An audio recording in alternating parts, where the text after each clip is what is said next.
My name is Anne, and at 58 years old, I never expected my peaceful retirement would be shattered by a phone call from my youngest son, Brandon. He's a commercial airline pilot married to Megan for 5 wonderful years. That morning, he called during his layover asking if Megan was at home with me. I told him yes. She was in the kitchen baking cookies. There was a long pause before he whispered, "Impossible, she just boarded my flight." My heart stopped beating for a moment. Before I tell you what happened next, let me know where you're watching from and hit that like and subscribe button while I take you through the most shocking discovery of my life. I've been a school counselor for over 30 years before retiring 8 years ago, shortly after losing my husband Robert to a sudden heart attack. Since then, I've focused my life on my two sons, Jason and Brandon. They've been my rock through the difficult years of adjusting to life as a widow. Jason, my oldest at 35, followed his father's footsteps into law and lives just 20 minutes away with his wife and two children. Brandon, 32, had always been fascinated by aviation since he was a little boy. I still remember how he would stand in our backyard looking up at planes crossing the sky, declaring that one day he would fly them. His journey to becoming a pilot wasn't easy. It required years of study, significant financial investment, and unwavering determination. There were moments when I thought he might give up, especially after failing one of his certification exams. But Brandon has always possessed a resilience that I admire. He retook the exam, passed with flying colors, and eventually secured a position with a major airline. I couldn't have been prouder watching him achieve his lifelong dream. It was at a charity fundraiser for the airline's educational foundation that Brandon met Megan 7 years ago. She was working in the marketing department for the airline at the time, helping to organize the event. Brandon came home that night talking about nothing but the beautiful, intelligent woman he'd met. "Mom, she knows more about aviation history than I do." He told me, his eyes bright with excitement, and she laughed at all my terrible pilot jokes. Their romance moved quickly, too quickly for my comfort. Within 6 months, they were engaged, and 6 months after that, married in an intimate ceremony at a small airfield where Brandon had taken his first flying lessons. I remember having reservations about the speed of their relationship, but seeing how happy Brandon was, I kept my concerns to myself. Megan came from a privileged background. Her adoptive parents were wealthy real estate developers who provided her with the best of everything: private schools, college at Northwestern, and connections that helped her land her marketing position. She was polished, articulate, and carried herself with a confidence that sometimes bordered on superiority. Initially, I found it difficult to connect with Megan. She seemed guarded around me, as though trying to maintain a perfect image. But over time, as she became more comfortable in our family, I began to see glimpses of vulnerability beneath her polished exterior. She shared stories about the pressure her parents put on her to be perfect, and how she never felt she quite measured up to their expectations. For the first 3 years, Brandon and Megan's marriage seemed picture perfect. They bought a beautiful home, traveled during Brandon's off time, and appeared genuinely happy. Megan continued working her way up the corporate ladder, and they seemed to be building the life they both wanted. Then, about 2 years ago, Megan surprisingly announced she was quitting her job to focus on family. Brandon supported her decision, though he mentioned to me privately that they had been trying to conceive without success. I wondered if that played a role in her decision. With Brandon often away on flights for 3 to 4 days at a time, Megan began spending more time at my house. At first, it was just occasional visits for lunch or coffee, but gradually she started staying overnight when Brandon was flying long routes. She said the big house felt too empty without him, and I welcomed the company. Over time, Megan and I grew closer. We gardened together, took cooking classes, and spent evenings watching old movies. She seemed genuinely interested in hearing stories about Brandon's childhood, and I enjoyed having someone to share them with. I began to see her less as my daughter-in-law and more as the daughter I never had. The arrangement worked well for all of us. Brandon felt better, knowing Megan wasn't alone during his long trips. Megan seemed happier having company, and I appreciated having someone to share my days with. It became our normal routine. Whenever Brandon flew his regular LA NYC London route, Megan would pack a small suitcase and stay with me. I never suspected anything unusual about this arrangement. Never imagined that it was setting the stage for the most shocking discovery of my life. The day Brandon called started like any other. It was a Tuesday in April, sunny and mild in Los Angeles. I was having my morning coffee on the patio, enjoying the spring flowers in my garden, when Megan pulled into my driveway around 9 o'clock. She stepped out of her car looking fresh and put together, as always wearing jeans and a light blue blouse that matched her eyes. Her blonde hair was pulled back in a neat ponytail, and she greeted me with her usual warm smile. "Good morning, Anne. I brought her some groceries," she called, lifting 2 paper bags from her trunk. "Brandon left for his New York flight this morning, so I thought I'd stay with you for a few days, if that's all right." "Of course it is," I replied, getting up to help her with the bags. "You know I love having you here." We carried the groceries inside, and Megan unpacked them, chatting about her plans for the week. "I thought we could try that new pasta recipe we saw on the cooking show last week." She suggested placing fresh tomatoes and basil on the counter. "And maybe drive up to that nursery in Santa Barbara tomorrow. They should have those lavender plants you've been wanting for your garden." We spent the morning working in my garden, Megan helping me plant new flowers along the walkway. Her gardening skills had improved significantly since she first started helping me. She now knew the names of most plants and had developed quite a green thumb. "Robert would have loved these colors," she commented, arranging purple and yellow pansies in a pattern. "He always appreciated a beautiful garden, didn't he?" I smiled, touched that she remembered this detail about my late husband. "Yes, he did. Gardening was our special thing together." After finishing in the garden, we made lunch together, a simple salad with grilled chicken. As we ate, Megan talked about the charity she'd been volunteering with recently, helping underprivileged children learn to read. "It's so rewarding, Anne. I feel like I'm making a real difference," she said, her eyes bright with enthusiasm. "One little girl, Sophia, couldn't read at all when we started. Now she's working through simple books on her own." After lunch, Megan announced she wanted to bake cookies, specifically Robert's favorite oatmeal raisin recipe that I had taught her. "Brandon loves them too," she said, tying on an apron. "And I thought it would be nice to have some ready when he gets back from this trip." I was touched by the gesture. It was moments like these that made me feel so fortunate to have Megan in our family. I sat at the kitchen counter, keeping her company as she mixed ingredients, the familiar smell of cinnamon and vanilla filling the kitchen. It was around 2 in the afternoon when my phone rang. Brandon's name flashed on the screen, which surprised me. He usually didn't call during layovers unless it was something important. "Hi, honey," I answered, smiling at Megan, who was just putting a tray of cookies into the oven. "Everything okay with your flight?" "Hi, Mom." Brandon's voice sounded tense.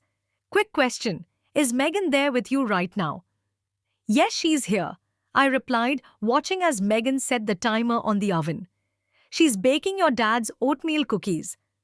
There was a long silence on the other end of the line, so long that I thought we might have lost connection. "Brandon, are you there?" His voice, when he finally spoke, was barely above a whisper, and it sent a chill down my spine. "That's impossible, Mom. Megan just boarded my flight to London. I'm looking at her right now." My mind went blank for a moment, unable to process what he was saying. I glanced at Megan in my kitchen, humming as she wiped flour from the counter, then back at the phone in my hand. "What are you talking about? That can't be right," I said, keeping my voice low and turning away slightly so Megan wouldn't hear. "Mom, I'm not mistaken," Brandon insisted, his voice urgent but quiet. "She's in seat 3C. I watched her board. It's definitely Megan. Same hair, same walk, same voice when she greeted the flight attendant. She's wearing a green dress and carrying the leather tote bag I bought her for Christmas." My heart was racing now. "Brandon, that's impossible." Megan is standing 10 feet away from me in my kitchen. She's been here all day. I'm telling you what I'm seeing with my own eyes, he replied, and I could hear the confusion and fear in his voice. Hold on. There was shuffling on the line. Then Brandon spoke again. I just took a quick photo. I'm sending it to you now. Tell me that's not Megan. Seconds later, my phone pinged with an incoming message. With shaking hands, I opened it while still on the call with Brandon. The photo nearly caused me to drop the phone. There, clear as day, was a woman who looked exactly like Megan, seated in an airplane looking out the window. Same facial features, same blonde hair, though styled differently, down and wavy instead of in a ponytail. She was wearing a green dress just as Brandon had described. "Mom, are you there?" Brandon's voice brought me back. "I'm here," I managed to say, turning my back completely to the kitchen now. "I don't understand this, Brandon.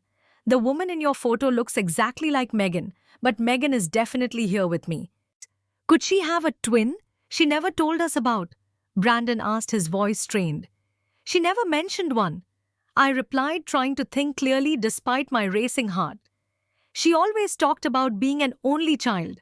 "Look, we're preparing for takeoff soon. I need to get back to the cockpit," Brandon said urgently. "But something very strange is happening here. Don't confront her yet.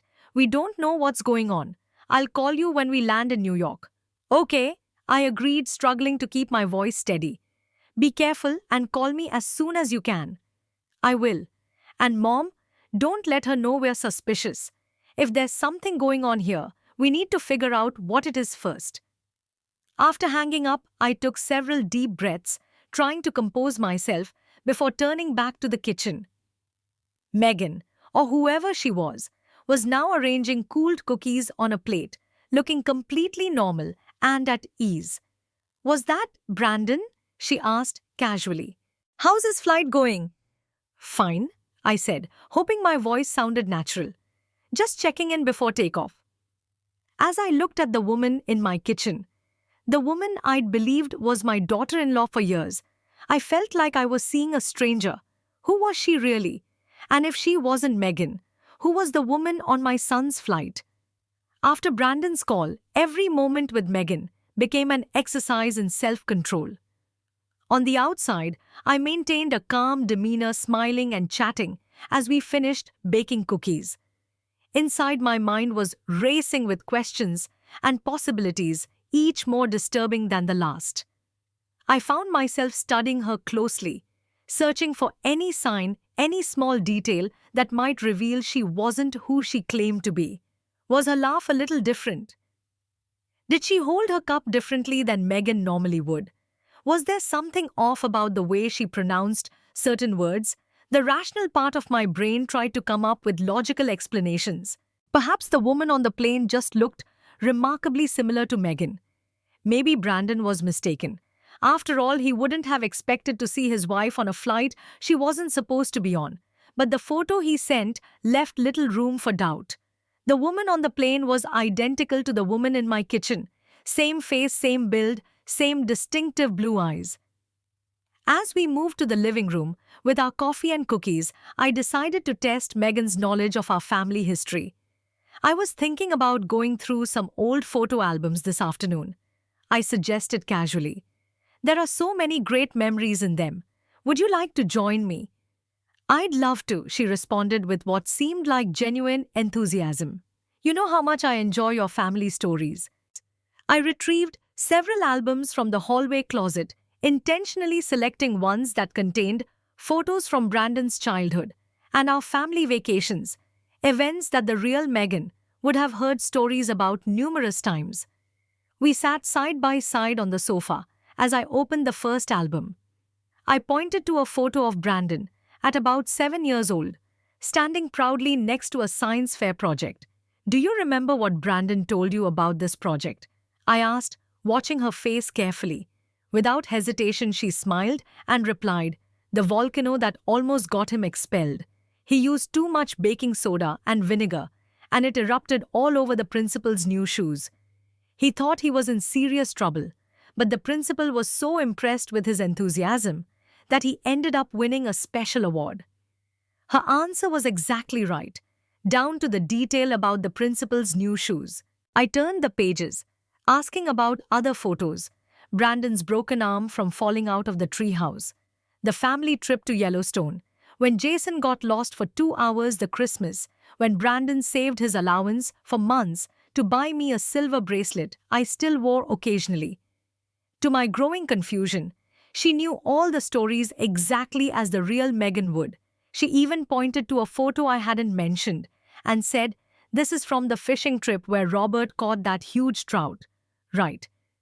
Brandon said it was the biggest fish he'd ever seen his dad catch, and how proud Robert was. Her knowledge of our family history seemed flawless. If this wasn't Megan, she had been very well prepared. Later that afternoon, when Megan went to take a shower, I took the opportunity to quickly check her purse. I felt terrible invading her privacy, but I needed answers. Inside, I found what appeared to be Megan's regular wallet containing her driver's license, credit cards, and a photo of her and Brandon on their wedding day. Everything looked legitimate. But as I quickly and quietly checked her overnight bag, I discovered something unusual. A second phone, smaller and older than the iPhone she normally used, hidden in an inside pocket. I tried to unlock it, but it required a passcode.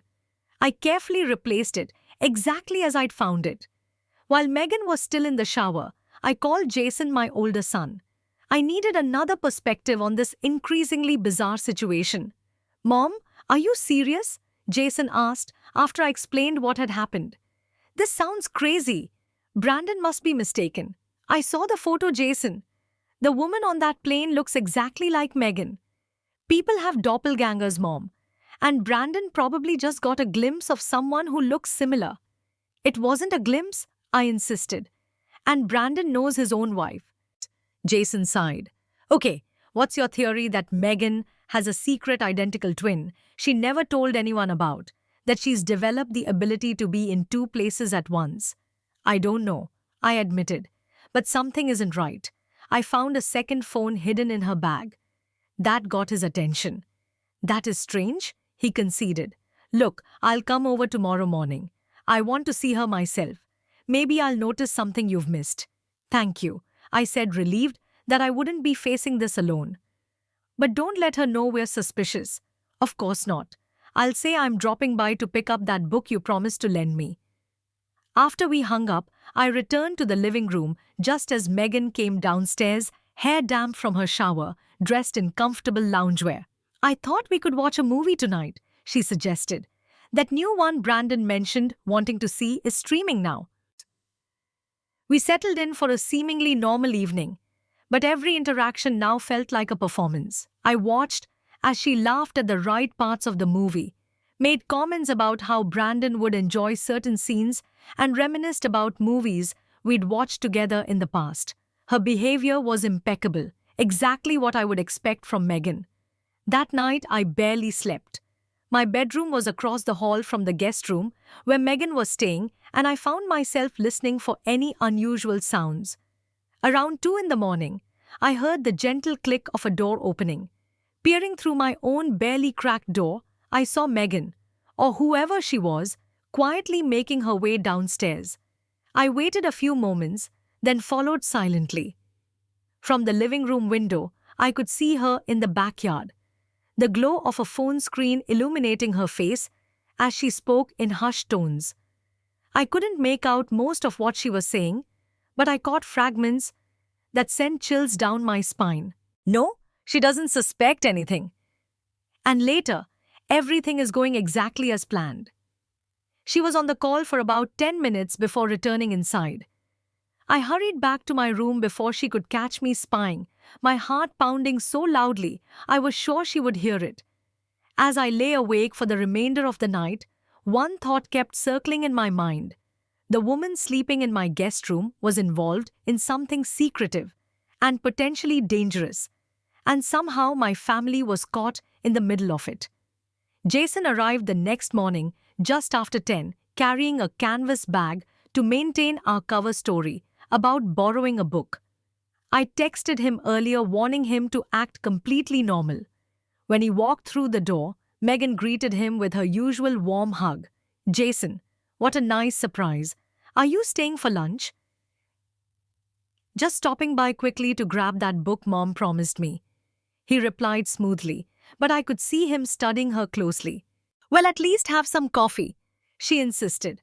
I just made a fresh pot, and there are still some cookies left from yesterday.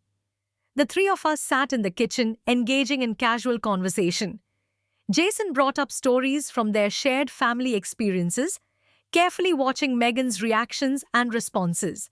Remember Brandon's 31st birthday last year? He asked, when we all went deep sea fishing, and he was the only one who didn't get seasick. Megan laughed. How could I forget he was so smug about his sea legs while the rest of us were green in the face? You were the worst, hanging over the railing for most of the trip. And what did Brandon catch? Jason pressed a subtle test. Without hesitation, Megan replied, a yellowtail that was almost too small to keep, but he insisted it was a trophy catch.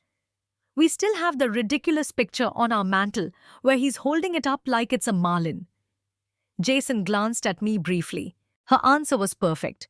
Exactly what had happened. As lunchtime approached, Megan suggested making sandwiches. I bought that artisan bread you like, Jason. And there's roast beef and that spicy mustard Brandon always tries to steal from your fridge. While she prepared lunch, Jason pulled me aside in the hallway, keeping his voice low. Mom, I don't see anything unusual. She knows things only Megan would know. She acts exactly like Megan. Her mannerisms, her laugh, the way she touches her hair when she's thinking. It's all Megan. I know, I whispered back, frustrated. That's what makes this so confusing. But I know what Brandon saw, Jason. And that hidden phone. Why would Megan need a secret second phone? Jason frowned. Maybe it's an old one she keeps for emergencies. Or maybe... He was interrupted by my phone ringing. It was Brandon calling from his New York layover before continuing to London. We hurried to my bedroom to take the call privately. Mom. Jason. Brandon's voice was tense. I'm at JFK now, but we leave for London in an hour. Is she still there? I asked immediately. The woman who looks like Megan. Yes, he confirmed. She's still on the flight. I managed to speak with her briefly while passengers were deplaning. I pretended I thought she was someone else, apologized for the mistake, but got a closer look. Mom, it's uncanny. If I didn't know Megan was with you, I'd swear it was her. Did she recognize you? Jason asked. No, she just smiled politely and said no problem. But get this, she's traveling under the name Tara Whitfield. I checked the manifest. Tara Whitfield, I repeated. The name meant nothing to me. Did you take another photo? Better. I had one of the flight attendants who's a friend take a video of her walking through the terminal. I'm sending it now. Moments later, the video arrived. Jason and I huddled over the phone watching as the camera followed a blonde woman walking through the airport. She was dressed elegantly in the green dress Brandon had mentioned, pulling a small carry-on suitcase. The resemblance to Megan was undeniable. Not just similar, but identical. This is impossible, Jason muttered, his former skepticism evaporating. Unless Megan has a twin she never told anyone about. Brandon, she's continuing to London with you, I asked. Yes, same seat assignment. Look, I have to get back to prepare for the flight, but I'll call when we land in London. In the meantime, you need to find out what's going on. I don't like this, Mom. Not one bit. After we hung up, Jason and I stared at each other in stunned silence. We need to confront her, Jason finally said. Show her the video and demand answers. What if it's dangerous? What if she's involved in something criminal? I worried. Jason's expression hardened. All the more reason to find out now. I'm not leaving you alone with her until we know who she really is and what's going on. We returned to the kitchen, where Megan was arranging sandwiches on plates, looking completely normal and at ease. She smiled as we entered. Perfect timing, I was just about to call you. Lunch is ready. Megan, we need to talk to you about something, Jason said, his tone serious. She looked up, concern crossing her face. Is everything okay? You both look worried. Please sit down, I said, gesturing to the living room. Confusion evident on her face, Megan followed us. Once we were all seated, Jason took out his phone. "Megan, we just received this video from Brandon," he said, hitting play and holding the phone where she could see it clearly. "This woman is currently on Brandon's flight to London. Can you explain who she is?" The color drained from Megan's face as she watched. Her hands began to tremble, and for a moment she seemed unable to speak. I don't know what you're talking about," she finally stammered. "That's just someone who looks like me." Brandon checked the passenger manifest. I said quietly, "She's traveling under the name Tara Whitfield. Does that name mean anything to you?" Megan's eyes widened and she looked trapped. She opened her mouth, closed it, then tried again. "This is ridiculous. You're accusing me of what exactly? Being in two places at once?" "We're not accusing you of anything," Jason replied firmly. "We're asking for an explanation. Because right now it appears that either you have an identical twin you've never mentioned or something very strange is going on." Megan stood up abruptly, pacing the room. "This is crazy. You're both acting crazy. I've been here the whole time. You know that, Anne." "Yes, you have," I acknowledged. "But that doesn't explain who the woman with your face is on Brandon's flight." She stopped, pacing her back to us. For several long moments she was silent, her shoulders rising and falling with rapid breaths. When she finally turned around, tears were streaming down her face. "I didn't want you to find out like this," she whispered. "It wasn't supposed to happen this way." "Find out what?" Jason demanded, his voice hard. Megan, or the woman we thought was Megan, sank back onto the couch, burying her face in her hands. When she looked up, her expression was one of defeat and shame. "I'm not Megan," she confessed quietly. "I'm Tara, her identical twin sister." The silence that followed her confession was deafening. Jason and I stared at her in disbelief, trying to process the bombshell she had just dropped. "Identical twin," I finally managed to say. "But Megan always said she was an only child." The woman, Tara, wiped tears from her cheeks. "Officially she was. We were separated at birth. Megan was adopted by the Whitfields, a wealthy couple who couldn't have children. I wasn't so lucky. I bounced around the foster care system." Jason's voice was cold. "And we're supposed to believe that you just happened to reconnect, and now you're taking turns impersonating each other. What kind of game are you playing?" Tara's shoulders slumped as more tears fell. "It's not a game. At least it didn't start as one." "Then start explaining," I said, my voice firmer than I intended. "From the beginning." Tara took a deep, shuddering breath. 3 years ago, Megan received a notification from one of those DNA matching services. Someone with identical DNA to hers had submitted a sample. Me.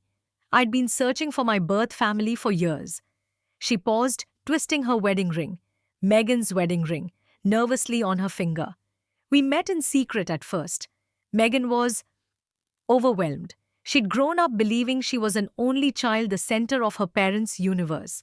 Finding out she had an identical twin sister was shocking for her, but I was overjoyed. After a lifetime of feeling like I didn't belong anywhere, I'd found my literal other half. "And Brandon doesn't know any of this?" I asked, still struggling to comprehend the situation. Tara shook her head. "Megan didn't tell him. She said she needed time to process it herself first. Then, weeks turned into months, and it became harder to explain why she'd kept it secret for so long." "That doesn't explain why you're here pretending to be her," Jason pointed out harshly. Tara's face crumpled. "It started innocently enough. About a year ago, Megan was struggling with some childhood trauma. She wanted to see a therapist, but she was embarrassed. Her perfect image, you know. She didn't even want Brandon to know. So she asked you to cover for her." I realized. Tara nodded. "Just occasionally when her therapy appointments coincided with Brandon's flight schedule. She'd tell him she was staying with you, but she'd actually be at therapy. I'd come here, pretend to be her for a day or two. It wasn't supposed to be a big deal." "And what did you get out of this arrangement?" Jason asked suspiciously. Tara looked down, ashamed. "Money initially. My life hasn't been like Megan's. I've struggled financially, worked multiple minimum wage jobs. Megan offered to pay me and I needed the money." But it didn't stop with the therapy appointments, did it? I pressed. She shook her head slowly. No. About 6 months ago, Megan met someone, a business executive who travels frequently to London. The implication hung heavily in the air. She's having an affair, Jason stated flatly. Tara didn't deny it. She convinced me it was just a brief fling, something she needed to get out of her system. She said she still loved Brandon, but that their marriage had become routine, predictable. This man made her feel alive again. My heart ached for Brandon. So while my son flies planes believing his wife is safely with her mother-in-law, she's actually meeting her lover in London. And you, Jason added, glaring at Tara, have been helping her cheat on my brother, playing house with my mother, while Megan betrays her marriage vows. It wasn't supposed to be like this, Tara insisted, fresh tears spilling. The first few times I felt terrible, but Megan assured me it was temporary. Then it became more frequent. She created elaborate systems for us to maintain the deception. Files with family photos, notes about stories I should know, schedules of when to call Brandon so it wouldn't overlap with her contacting him. The second phone, I murmured. Remembering what I'd found in her bag, Tara nodded.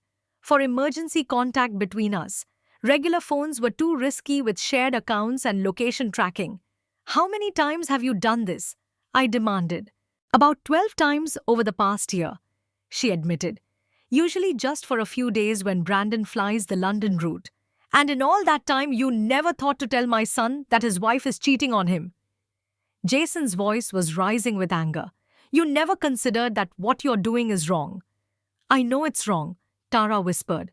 I felt sick about it for months. But Megan, she's my sister, my twin, the only real family I've ever had. And she made it clear that if I didn't help her, she'd cut me out of her life completely. So you chose loyalty to a sister you barely know over basic human decency, Jason said disgustedly. It's more complicated than that, Tara protested weakly. The longer it went on, the more trapped I felt. And then something unexpected happened. What? I asked. She looked at me, her eyes swimming with tears. I started to care about you, Anne. About this family. The way you welcomed me thinking I was Megan. The stories you shared. The kindness you showed me. No one has ever treated me that way before. Despite my anger and confusion, I felt a pang of sympathy. The woman before me looked so broken, so lost. In my real life, I have nobody. Tara continued. No family, few friends. When I'm here with you pretending to be Megan, it's the only time I feel like I belong somewhere. It's twisted and wrong, I know that. But it became less about the money and more about having a place where I mattered. You built that place on lies, Jason reminded her coldly. I know, she whispered. And I've been wanting to stop for months. Last time I was here, I told Megan I couldn't do it anymore. That's when she revealed she's been transferring money from Brandon's accounts to fund her trips. She threatened to frame me for the theft if I didn't continue helping her. I gasped.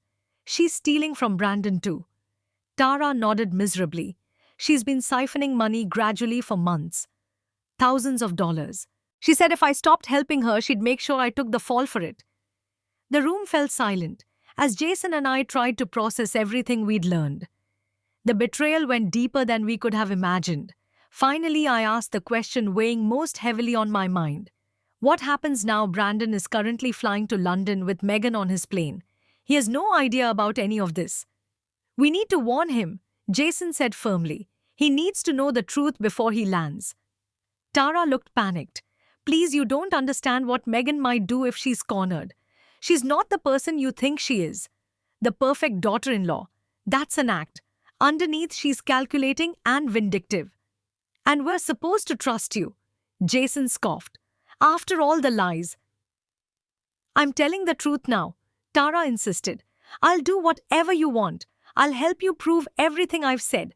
I'll testify if Brandon wants to press charges about the money.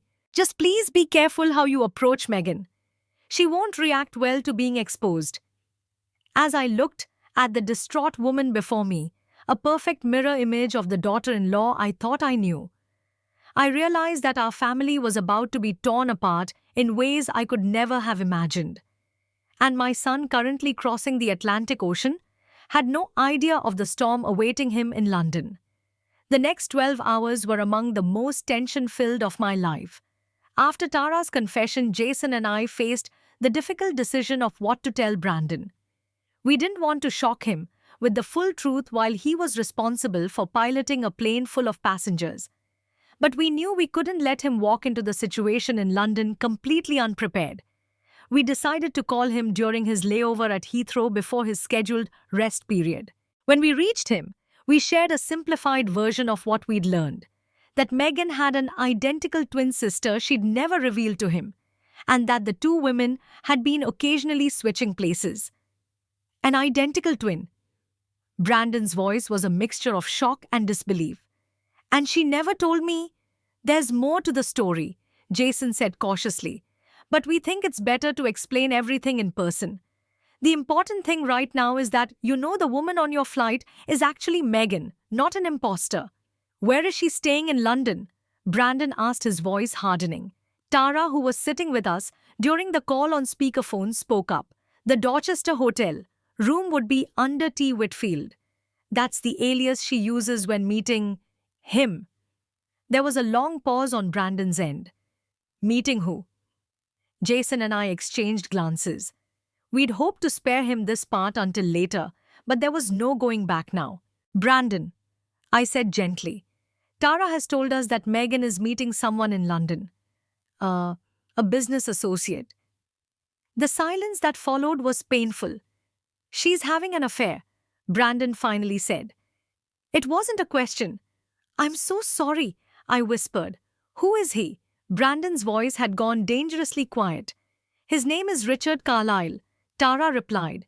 He's the European VP for the airline's marketing partner. They met at a corporate event last year. Another long pause. I know who he is. I've flown him first class several times. The bitterness in his voice broke my heart.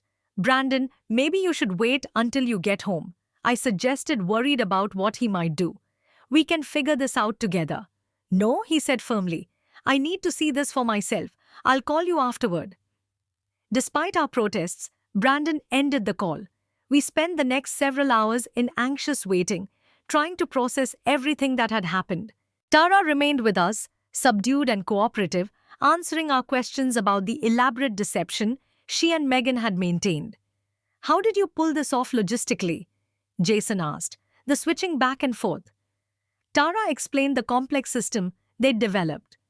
Meghan created detailed guides for me, albums with photos of family members and friends, with notes about how I knew them, documents with important dates and events, even recordings of how she spoke to different people. She made me study Brandon's schedule for months so I'd know his routines and typical flight paths. And no one ever suspected, I marveled. There were a few close calls, Tara admitted. Once one of your neighbors mentioned an event I supposedly attended with you, but I didn't know the details. I had to pretend I was having a migraine and excuse myself quickly. As the hours passed, my worry for Brandon grew. What would happen when he confronted Meghan? Would she deny everything?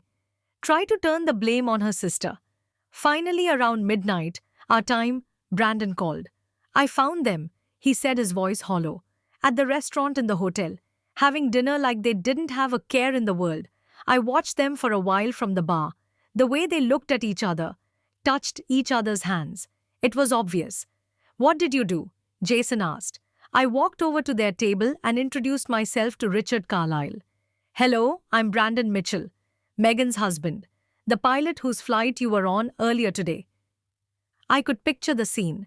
Brandon in his pilot's uniform, tall and dignified, confronting them in the middle of a fancy London restaurant. Meghan looked like she'd seen a ghost, Brandon continued. Carlyle started stammering something about a business dinner. I just stood there staring at them. Then I told Carlyle, I've flown you to 3 continents. I served you drinks in first class while you were planning to sleep with my wife. Oh, Brandon, I murmured. The maitre d' was hovering, probably worried about a scene. I told Meghan we needed to talk privately. Carlyle tried to object, but Meghan sent him away. We went to my hotel room. What happened then? Jason asked. She denied it at first, claimed it was just a professional relationship that looked inappropriate. Then I told her I knew about Tara, that you'd discovered everything.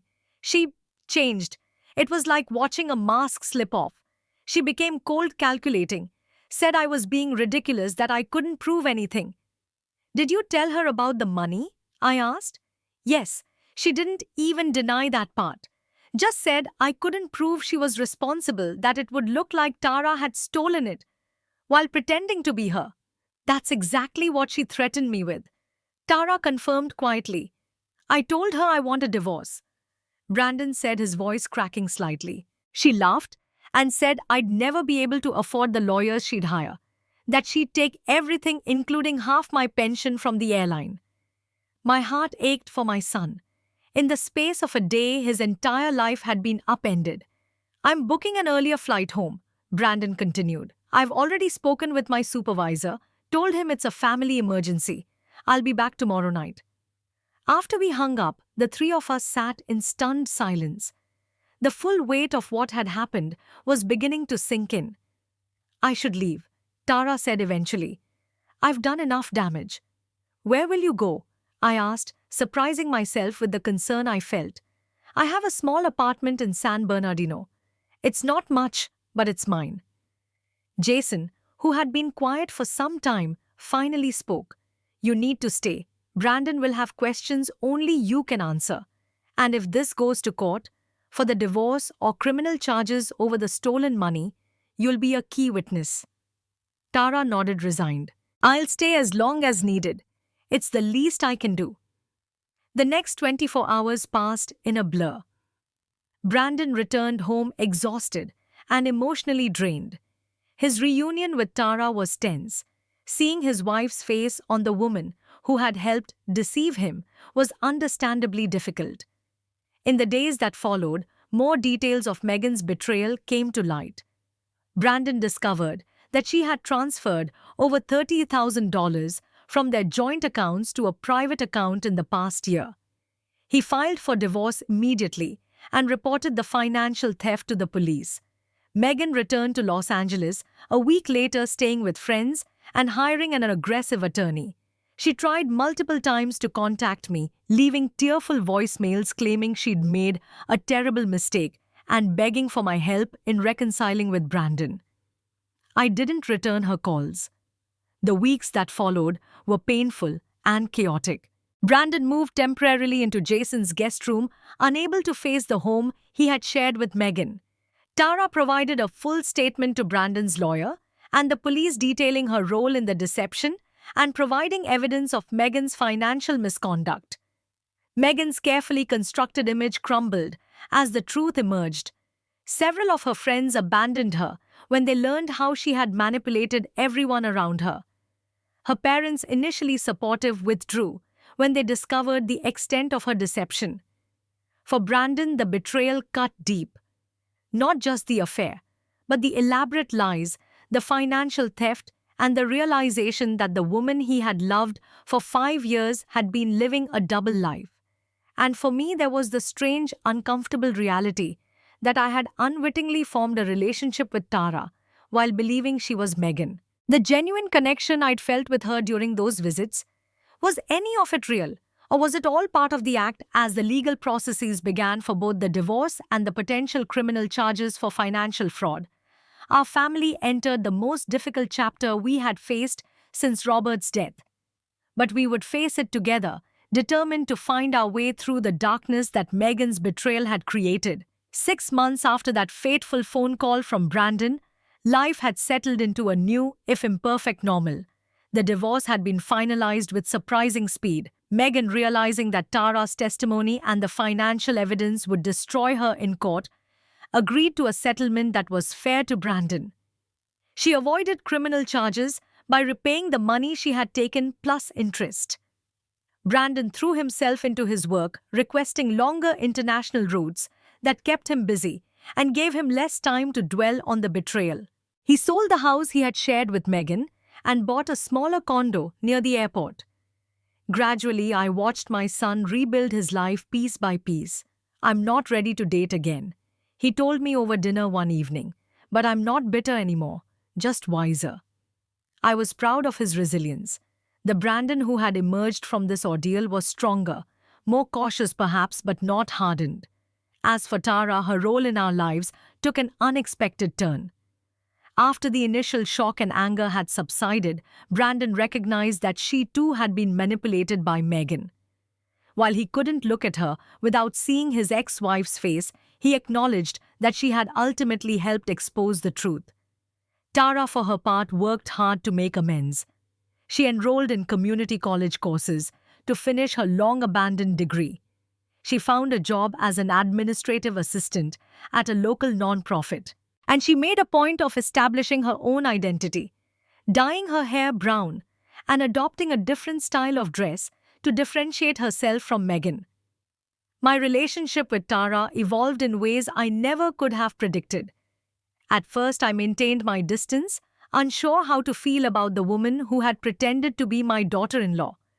But over time, I came to see Tara as a victim of Megan's manipulation as well, albeit one who had made poor choices. I never had a mother figure, Tara admitted during one of our cautious coffee meetings. Foster homes don't give you that.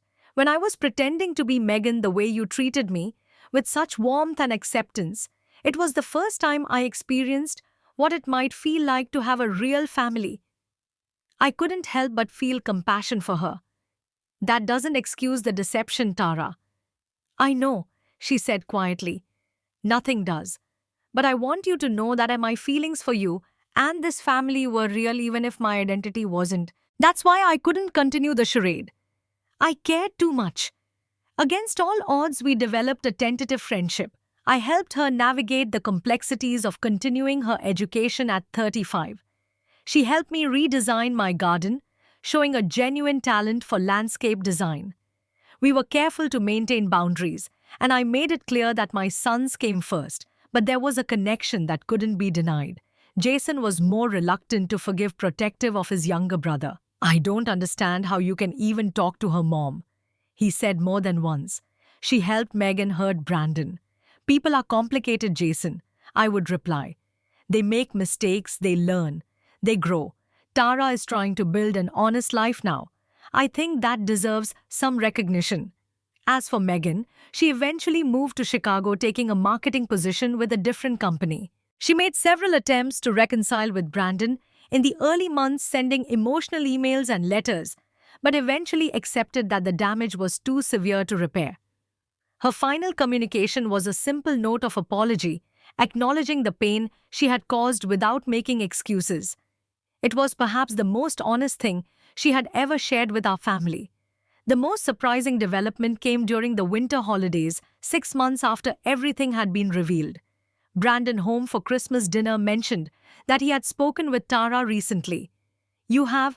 I asked, surprised. He nodded, passing the mashed potatoes to Jason. She reached out to ask if I would be comfortable with her attending a job fair at the airline. Wanted to make sure she wouldn't be crossing any boundaries. That was considerate of her, I said cautiously, unsure of Brandon's feelings. It was, he agreed. We ended up talking for almost an hour. It was strange looking at Megan's face, but knowing it was someone else, someone who actually seems to have a conscience. He paused, thinking. I told her I appreciate how she's tried to make amends, that I don't blame her anymore. Jason raised his eyebrows. That's generous of you. Brandon shrugged. Life's too short for permanent grudges. What Megan did, the affairs, the lies, the theft, that was calculated and repeated over years. Tara made bad choices, but she also helped expose the truth when it mattered. I felt a surge of pride in my younger son. Despite everything he'd endured, he had found his way to a place of understanding, if not complete forgiveness. The holidays that year were bittersweet. There was an empty chair where Megan should have been, a gap in family photos. But there was also a new honesty among us, a deeper appreciation for the importance of truth in relationships. On New Year's Eve, I found myself reflecting on the extraordinary events of the past year while sitting in my garden. The betrayal had been devastating, but it had also revealed strengths in my family I hadn't fully appreciated before. I thought about appearances and how deceiving they can be. Megan, with her perfect exterior and polished manners, had hidden a capacity for extraordinary deception. Tara, despite her initial participation in the lies, had ultimately shown a deeper moral character when it mattered most. The experience had taught me to trust my instincts more, to look beyond the surface of people and situations. That momentary feeling of wrongness I'd experienced when Brandon first called, that had been my intuition trying to warn me that something wasn't right. It had also taught me that family isn't just defined by blood or legal ties, but by loyalty, honesty, and genuine care. Brandon and Jason demonstrated that through their unwavering support for each other. And perhaps in her own complicated way, Tara had shown it too, choosing truth over convenience when the stakes were highest. As I watched the final sunset of that tumultuous year, I felt a surprising sense of peace. The path forward wasn't clear yet, and healing takes time, but we were moving in the right direction. Sometimes the most painful betrayals lead us to deeper truths about ourselves and what really matters in life. Have you ever experienced a moment when your instincts told you something was wrong, but everything on the surface seemed normal? What did you do? I'd love to hear your stories in the comments below. And if this story resonated with you, please hit that like button and subscribe to hear more stories from my life. Thank you for listening. And remember that sometimes the most difficult challenges reveal our greatest strengths. Share this with someone who might need to hear that message today.